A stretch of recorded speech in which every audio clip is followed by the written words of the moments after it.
being recorded. Yep. On behalf of Trio, Student Life, and the library, I'd like to introduce Nancy Dymond. Nancy is a Bangor native. She attended the Bangor schools and is a Bangor High graduate. And after 17 years hiatus from higher education, Nancy returned to college as a non-traditional student, enrolling at the University of Maine in Orono.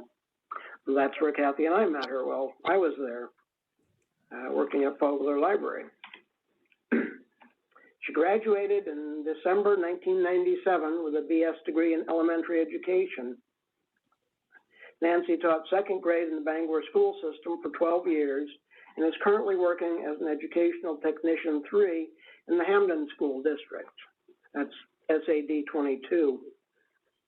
She enjoys shopping, at this time mostly online, singing, of which she's a singer extraordinaire, performing with area community theater groups, and is involved with her church. Like everyone, she really misses getting together with friends and family. Nancy is very pleased to be with you all today. I present Nancy Dymond. Thank you so much. Thank you, Bill. Appreciate the introduction. I've known Bill and Kathy for many years, and Bill was the one who extended this invitation, and I appreciate that, Bill. Thank you so much. And thank you to Stasia Lima and Trio and Student Life for bringing this program to life. And I'm very excited to be your guest speaker today, so thank you. The first thing I want to say is that I think, especially in light of Black Lives Matter, that more people in Maine are telling their stories, and that there have always, literally for hundreds of years, been Black people in Maine. So my story is just one of many, but my story tells about really probably the first group of Black people who came to Maine. And so I'm going to share some of that information with you, and then I'll tell you a little bit about the Dymond family. My grandfather, Sterling A. Dymond, came to Bangor from Fredericton, New Brunswick, Spring Hill area, Mackinac, in 1896. And like most people who move, they came for jobs. And he worked in the woods, in the Maine woods. And people before him have also settled in Bangor quite a few years before. And after my grandfather was here, there were several people who followed suit, also worked for the logging industry and settled in Bangor. Most of the people from New Brunswick were related to one another. So we were blood relatives, and if not blood relatives, through marriage. And most of also the Black people lived off 3rd Street in what they call the Main Street corridor, which is the oldest section of Bangor. And they lived off 3rd Street in the Parker Street area, 4th Street, 5th Street, Walter Street, Patton Street, all in that area. And it was a small community, but I could say a mighty community. And that's the community I grew up in. And also, one of the things that I feel so blessed about, because I've heard so many, especially younger Black kids in Maine, in Bangor, other areas of Maine, one of the things that they did not have and do not have was that tight-knit Black community. So it made it really difficult for them to feel like they belonged, because they didn't have that support of a community. I was very fortunate that I did. And I think part of it is that, the older people have died off. And even before then, people moved away after World War II, Black people for jobs. Many of them joined the service. I had 4 uncles who fought in World War II. And so the Black community also experiences what Maine experiences as a brain drain, people moving away and not coming back. But even then, I was still lucky to be in a very strong family. My dad was a strong man. He grew up in Bangor. He and his 9 siblings were all born in Bangor. My grandmother came in 1901. Her name was Janie Mae Simmons Dymond, and she and my grandfather got married in Bangor in 1901. And right after that, they started to have their family, had 10 kids altogether. They had 5 and there was a gap and 5 more. So my dad was the next to the youngest. And just to give you that sense of time, last year was his 100th birthday. So, so yeah, we've been here for a while. There has been continual uh, presence of the Dymond family since that time, and I never thought I would be one of them. I had not. I'd lived away for 10 years, never thought I'd come back to Bangor, and I ended up moving back. I lived in DC for 2 years, and I lived in Boston for 8 years, which was wonderful. Ended up coming home. And I remember my sister, who's lived in New York for 30 years, she said to me one time, she says, well, maybe Bangor isn't meant to be without a Dymond. And I said to her, yeah, thanks a lot. Okay. But now I look back at that statement and I think she's right. This is where I'm supposed to be. And I'm very involved with my community and have really enjoyed being back home. So the Black families here, like I said, they were mostly all related. And they were also very active in the community. There were people who did all kinds of jobs, who worked in the catering business. There were 2 women who had a catering business. People like my grandmother, not only were they raising children at home, but they did laundry for people to make extra money. My grandfather ended up being the store supply person for Great Northern. And that was a pretty big job, especially for a Black man to have in that day. And my dad worked for the railroad, worked for Maine Central Railroad, as did the youngest of the family, his brother Wilfred. My dad worked for Maine Central for 17 years and would take the train up to as far as Van Buren. And he really enjoyed that. My uncle was a dining car waiter. And I also had another uncle, Edward, who's one of the older Dymonds, who worked on the Boston, Washington, D.C. run. And he actually worked with Malcolm X, who would soon later become Malcolm X. So we have a railroad family background. My mom is from Woodstock, New Brunswick, and she married my dad in 1956, moved to Bangor, and she was a LPN for many years at Eastern Maine Medical Center. She retired from there.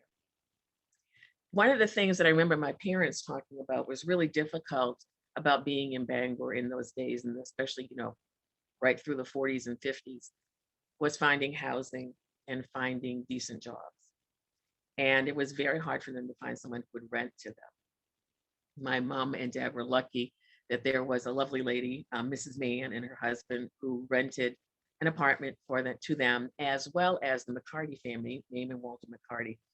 And they both lived in the same apartment building, and were very, very dear friends. So it wasn't until maybe the late 60s, when civil rights laws were passed and affirmative action, that my dad was able to go back to school. So he's in his 40s. My mother worked 3 to 11. My dad's in his 40s, and he has 3 young kids at home. And he went back to Husson and got his 2-year degree in engineering. And I look back, I still don't know how. I remember at that time, they were learning the new math, which has been several new maths since then. But, and I remember a young guy, he was 21, and he would come down and help my dad learn the new math. So he did it, and he was hired by, excuse me, the USDA, the United States Agriculture Department. He worked for soil conservation. He was an engineering technician. My dad had always wanted to be an engineer. So he got to live some of that dream, and it was because of affirmative action. So he was a great example for me and my brother and sister. My sister graduated from high school and went right through college, right after college, and ended up getting a master's degree down the road. And my brother and I took our time. We both ended up graduating from the University of Maine, but later. And my brother also has an education degree. So from there, when I got my degree from Maine, I went to work for the Bangor school systems. I taught 2nd grade for 12 years at Down East Elementary School. And I absolutely loved teaching at Down East. It's a wonderful, wonderful school, wonderful staff, very caring staff. And that school is very much the center of that community. And after that, I left to take care of my dad, and for 3 years before he passed away. And then I finally eventually made my way back into education, but not in the classroom, but as an ed tech. So education was very, very important to my parents and to probably most Black parents that I know. I am a first generation college graduate, as I'm sure many people going to EMCC are. And I totally understand that and the trepidation and how hard that can be to go back as an older student, especially if you have a family and you're working, it's hard. But I do want to encourage you to keep at it because it will be worth it. Other Black folks were very involved. We had the NAACP here, which still has a charter in Maine, is still operating. At one time, my dad was president of the NAACP. I remember as a kid, we had a civil rights march, and we had Representative Ronald Dellums, at the time from California, come and speak. And we marched down Main Street to Davenport Park. And I remember that as a kid, you know, here's this small community, but very vibrant, very active.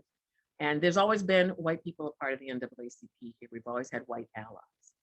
And I'm just really proud that it's still going strong. And they sponsor the NAACP Martin Luther King Breakfast, which this year was also in conjunction with University Alumni Association. So, and then also there's a Black Masonic Lodge, North Star Lodge number 22. They're part of the Prince Hall Masonic Lodge, jurisdiction, Massachusetts. And a lot of the Black men, and still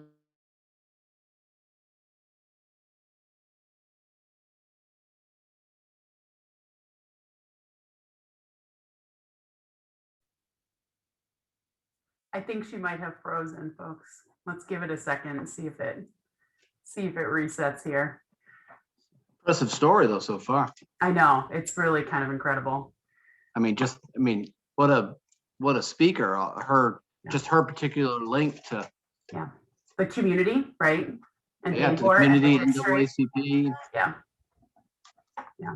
Yeah, she's an amazing speaker, and I think what really strikes me is that every person of color Mhm. In this community, whether they have wanted to get on an event like this or not, has a very similar story to tell. Right. I think she's going to be able to hop back on here. Looks like she's on her way back in.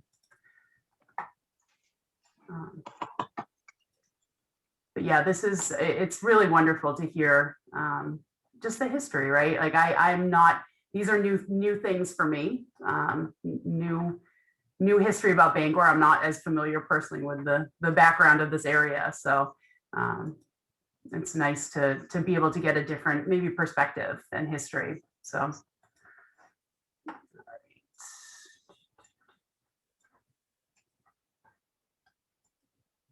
Okay, let's give it 1 minute and then let me see if she needs some assistance. Hey, while everyone's on, we're doing National Trio Day celebration tomorrow, 2 to 3. So I want everybody who's on this call to also be on that call. Right? I wish I could join you. I know. I had this problem. I think I'd rather be on that call than the call I'm going to be on. Let's put it that way. Sorry, Brian. Hey, Bill, I got a question for you. Do you have Nancy's number?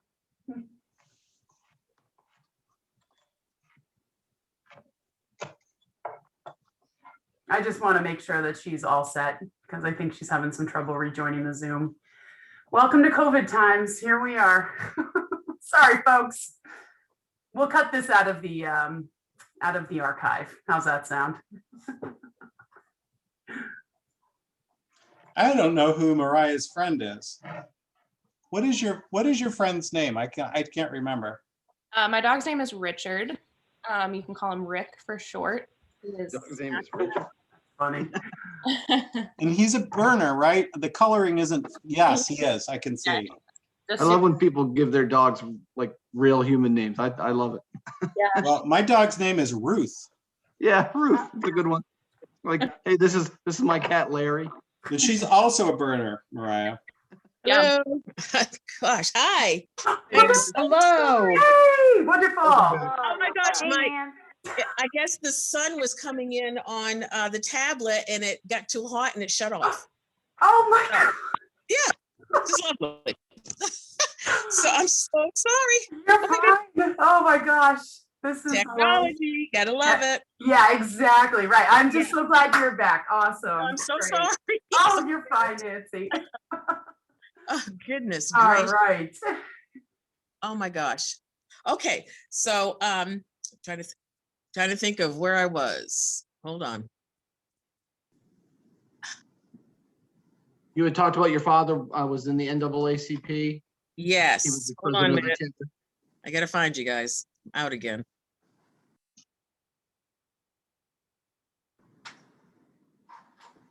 All righty. Well, here I am.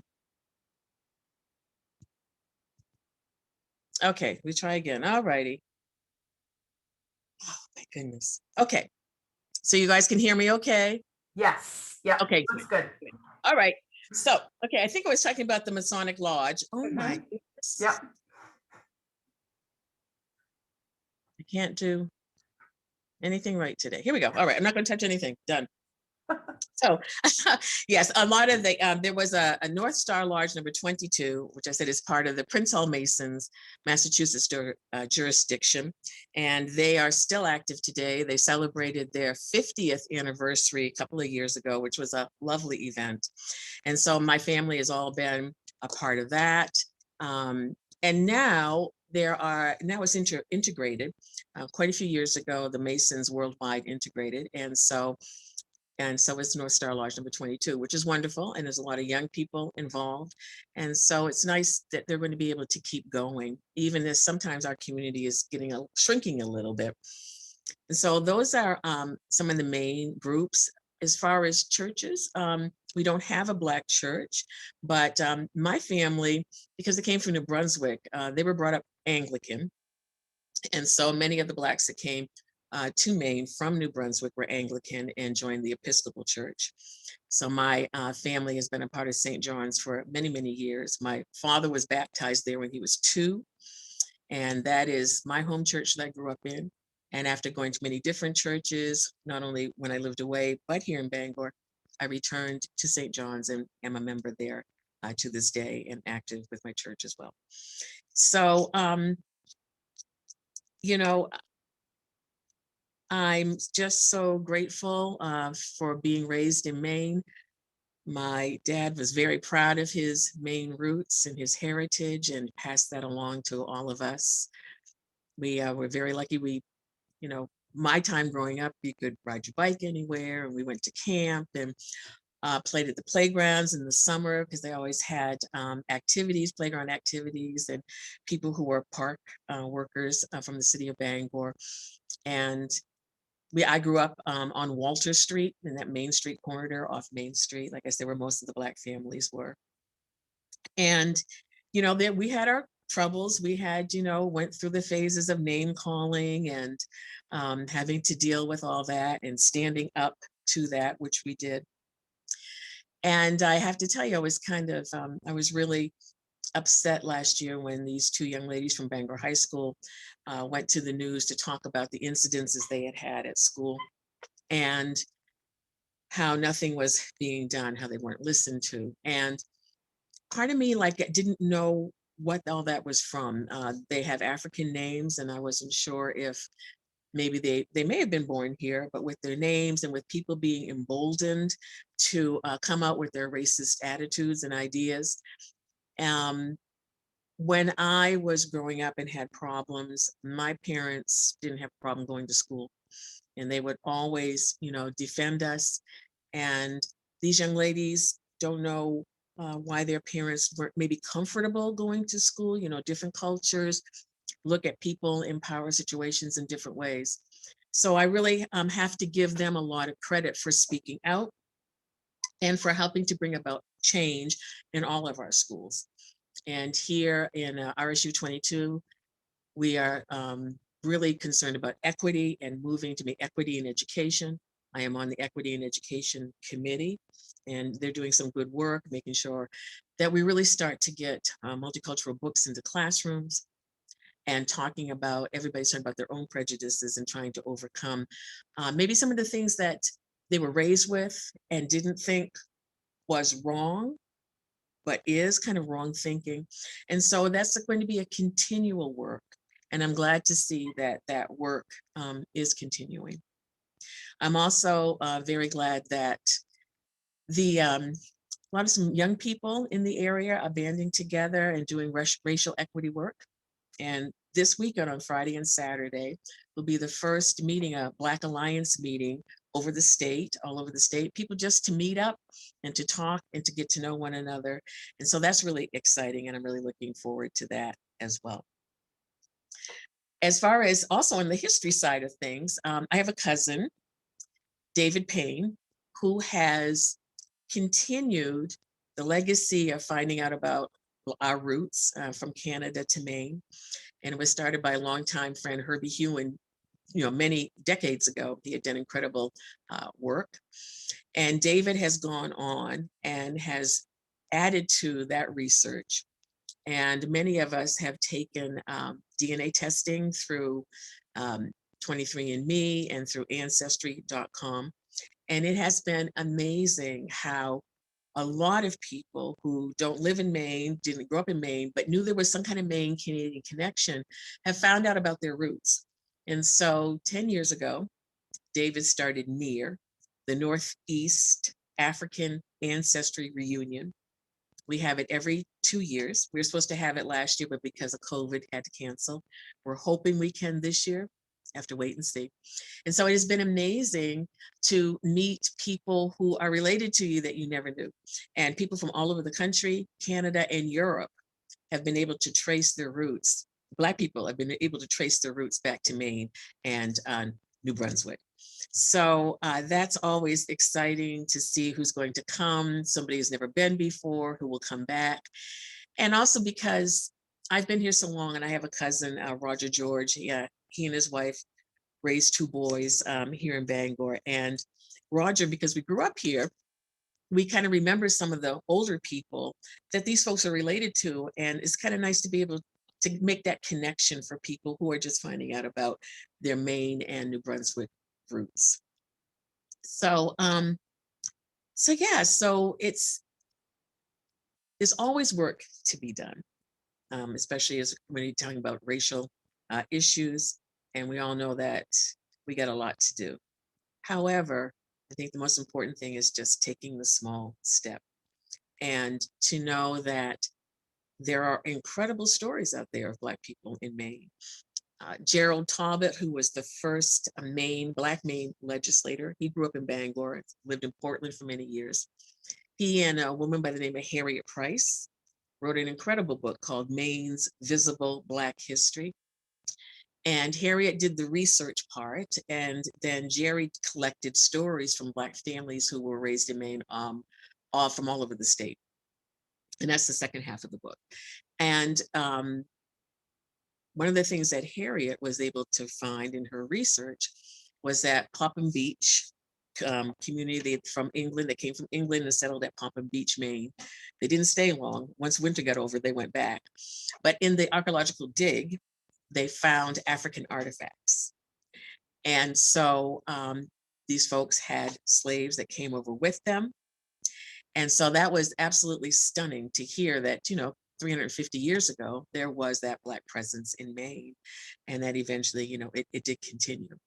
So we've been here, we're here, been here for a long time. A lot of people who are immigrants are here. You talk about the Somali community in Lewiston. I mean, they've been here now for over 20 years, probably close to 30 years now, and have had children and raised their children in Maine. So there's all these really interesting different stories that Black people and other people of color have in Maine. It may be largely white, but not all white. And there are all kinds of stories from BIPOC, Black, Indigenous, and people of color. And I think it's great to be able to talk about that. And to make it known that we're here, that we're a part of the state, that we're active, we're involved, we care about our communities, and that, we need allies. This whole systemic racism that we really have seen come to light in our country in the last few years is not going to go away just with us. And I encourage you to become an ally, to be involved in some way, so that we can, move on to the future and for a better future, not only for ourselves, but for our kids and grandkids. And I believe we can do that. I believe we can do that. And not to be afraid, but to be courageous. I mean, you're already, going to school. Many of you are in school and working, and you have families, and that takes a lot of courage. So you have that courage in you. You have that ability to reach out and to be a part of something really, really big and incredibly life-changing. So that's just a little bit. That's about me and my family and some of the Black folks and Black organizations in the city of Bangor. Thank you so much, Nancy. This has been, I've learned so much in the last, half hour that I certainly did not know. I was wondering if you might be able to share, you mentioned kind of some resources, right? Looking at the history of Black people in Maine. Do you have any other advice on sort of, places to start for people who are looking to get more information about, Black history in Maine? Right. One of the things is the book I talked about, Maine's Visible Black History. And Jerry Talbot is looking to have that book republished. Unfortunately, it's out of print. I'm sure the libraries have a copy of the book. There is also another book written called Black Bangor that has history on Black people in Bangor from the late 1800s to the 1950s by Maureen Eldridgeman Lee. And there are, I don't know if we're still here or not. Can you still hear me? Yep, you're good. You're good. Yeah. Okay, good. I'm sorry. Okay, just disappeared there for a second. So there's Black Bangor. There is a wonderful article that was written a few years ago as part of the Maine Alumni Magazine about Herbert Hewen and his story about growing up in Herman and going to the University of Maine. And that was probably about 10 years ago, 10 or 15 years ago. But as if you can find that, it's a great article. And that one of the things that came out of that article was that there were quite a few Bangor natives, Maine Black natives, who went to the university, but either they weren't allowed to graduate because they weren't allowed to student teach unless they were in music or phys ed, and had to leave to finish their student teaching to get their degree, or they graduated, got their education degree from Maine, and couldn't find jobs. So most of those people had to leave out of state to find work, or to even just graduate, just to do your student teaching. And so the first person from Bangor, Carrie Peters, received her education degree from Maine in 1927. And it took, to me, 1997, so 70 years. And these folks, there was one woman, David Payne's aunt, Carolyn Payne Tillman, who did graduate from Maine, but she went to Machias, but it was a normal school then, and it was not a part of the University of Maine system. So I found out completely by accident that I am the first Black native Mainer to graduate from a University of Maine school and teach in Maine. So it was 70 years from the first person to me. And that, that's just amazing. So that talks about, chronicles Herbie's experience at Maine and his life, and that was a sidebar after his article. So I don't know, there, of course, there's wonderful children's books out there, not exactly, about Black Maine history, but we have, Ashley Bryan, who's an incredible author who lives in the Cranberry Isles. And there's a wonderful book for young people on Malaga Island, the history of Malaga Island. And so some of the history you can find actually in books for young people. But as far as other works, not aware of. No, just those two that I mentioned, those two books. And in talking to people like me.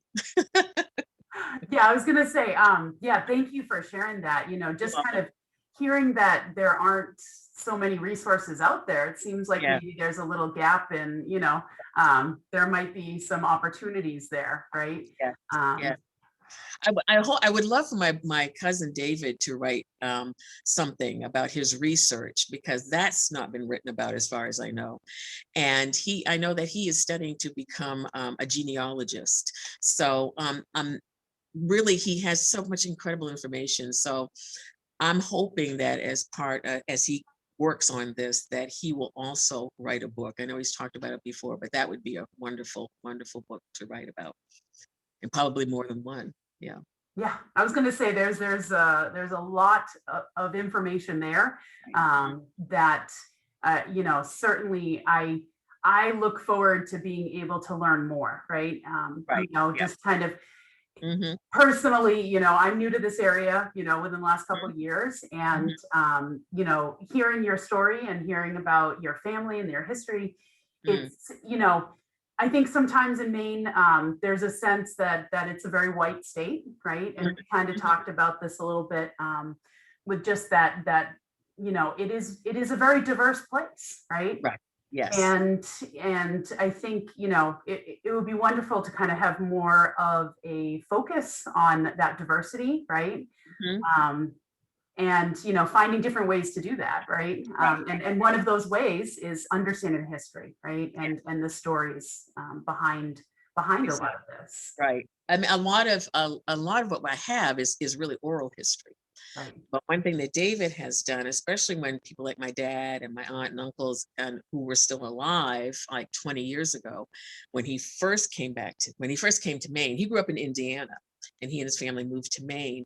And he sat down with them. He's got a video, and he talked about the history and asked them questions, and it's wonderful. So he's really the one that has so much information that he could share, and I'm hoping, and I'm sure he will at some point. I'm sure he will. Right. Right. And not just us, other folks too. There's lots of history that's really coming out and coming alive, which is great. And you have to understand, I didn't read anything about Black people in school, so I'm learning as well about all the different communities. So that's exciting for me as well. Right. I'm just going to open it up really quickly. We just got Lynn. Yeah, if you want to go ahead, Lynn, go right ahead. We have a question. Yes, great. And sorry, I don't have my video on. I'm in a small space and not a room that I can share to the wider world. So I apologize. Okay. But it's been really great listening to you, Nancy. And I teach in the social science department. And I've so often thought it would be really great. I have my students in some of my classes do oral history projects. But I'm thinking how great it would be if we could pair with somebody like you and, really have a real oral history project going on where we collected people's stories, and whether we did video, video podcasts or just audible podcasts or just transcripts. What a great tool that we could, and, we could target lots of different groups that really have been underrepresented in the state of Maine.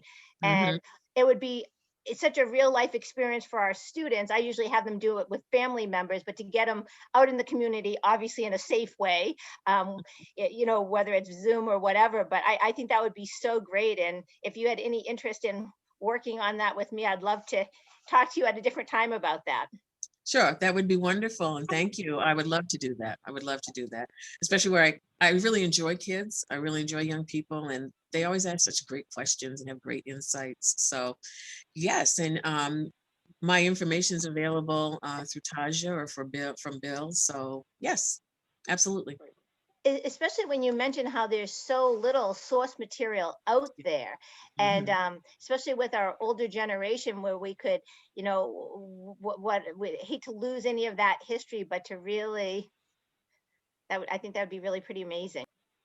Yeah, I had a few years ago, I it's been quite a few years now. I spoke the Penobscot Genealogical Society, and it was at the Bangor Public Library. And I was able to put together pictures of, family, and my dad also spoke quite a bit about, Black history here, and there are things, I do have things written, but I have to tell you, it's in storage. So I'm gonna have to, try to dig out some of that stuff. My dad has been interviewed in the paper, and when the Bangor Daily News did, well, that's another resource. The Bangor Daily News did a series of articles on basically like minority communities, and minority in the sense not just of race, but people from the Irish that came here to Maine, and Greeks, Jewish, and Black. And that was a really nice series, and that's probably at least 10 years ago. So that is also a written resource. Right. But yeah, and I really should be writing my stuff down too. You should because- be. And some of those, like the Bangor Daily News series, which I'm Mhm. sure Bill could get easily for us, but that could be a great starting point to start getting names and resources, which then, I think this could be to really have something like formally, compiled. A Right. few years ago, Maine Public Radio did something about Vietnam, and they had high school students interviewing Vietnam vets throughout the state of Maine, and every week they played a series of them, and it was so powerful. Mhm. I think that would just be really cool if we could get the community college involved in doing a community service project like that. I think that could be pretty exciting. I think that would be great. I think that's a wonderful idea. Wonderful idea. Thank you. Yes. As Yes, far and as resources go, Yeah, go ahead. Bangor Public Library has not only some of the Talbot papers, but also Harriet Price Yeah. and the research that she did. The original research is at the Bangor Public. Additionally, the Bangor Daily News archive is also at Bangor Public Library. And University of Southern Maine Special Collections, the Jean Byers Hampson Center, has a lot of Black materials. So those are Mhm. available, and of course, if anyone ever wants them, we'll have some links to them on the library. Thank you, Bill. The Southern Maine community is really Jerry Talbot's work. All these pictures he's collected of Black people over many years, and there was actually an exhibit of those pictures at the Bangor Public Library. But he's given all that to the to Southern Maine, and it's quite a collection. All right. Do we have any other questions in the audience? I remember that. I remember seeing that. I'll give everyone a second. Brian Durr, go right ahead. Well, first, I want to say thank you again, Nancy, for coming and just sharing your story with us. You're welcome. And I guess, a question I think that is something that came up. I attended a series of different events at the NEASC, or the NECHI conference, in December. And they focused around a lot of the issues that you're talking about. And I'll just say this as a cisgender old white guy, all right? That's just what I am. That's just how it is, right? But a question that consistently came up there is, what are some of the ways that you see folks that are in this sort of majority culture effectively engaging in helping to be an advocate and an ally? And maybe at the same time, what do you see that people do and you're like, boy, I wish you would stop doing that? I have to tell you, when Bangor had its Black Lives Matter march in June, Kathy and Bill and I went together, and I couldn't believe the numbers of white people of all ages who were a part of that march. And that really made my heart feel good. I think on the opposite end of that, I think part of the problem is that people always say, I don't see color. And I think that they're thinking that that's a good thing. But if you don't see color, then you don't see me. You don't see Black people. You don't even try to focus on people of color. So that to me is kind of an excuse of, I don't see color, so I don't see you. So that makes it okay. I think that it's just a lack of education. You know, it's a lack of well, first of all, just for instance, you know, I'm the only Black person in this school. I was the only Black person in Down East. I'm in a, like I said, in a professional capacity. So if you don't have any dealings with people of color, then you don't know to ask questions. You don't know that you can ask questions, that there is a person's history involved. So I think that that's one of the problems. And I think that now that we are really, I'm saying that this is like the second part of the civil rights movement. And now that it's more open and more out in the front, and I have to tell you, I think if this, I'm going to say this is a political statement, forgive me, but if I have to think that Donald Trump did anything good, it was to let all of that hate, the racism rise to the top so that we could really see what's been in the underbelly all this time. And so that we can deal with it head on. And I think that hopefully we need people like you to be allies, to be a part of the conversation. So I think that it's going to be about education. It's going to be like having sessions like this, you know, with not, you know, all kinds of Black folks, different Black people, Black people with different experiences, not only where maybe they came from, but while they're in Maine as well. So that's what I think. Yeah. Thank you. You're welcome. It echoes so closely, like so many of the comments that I got to hear as part of that NECHI conference, and you know, I felt really privileged to be able to be there and to hear that. So I really appreciate that. Thank you.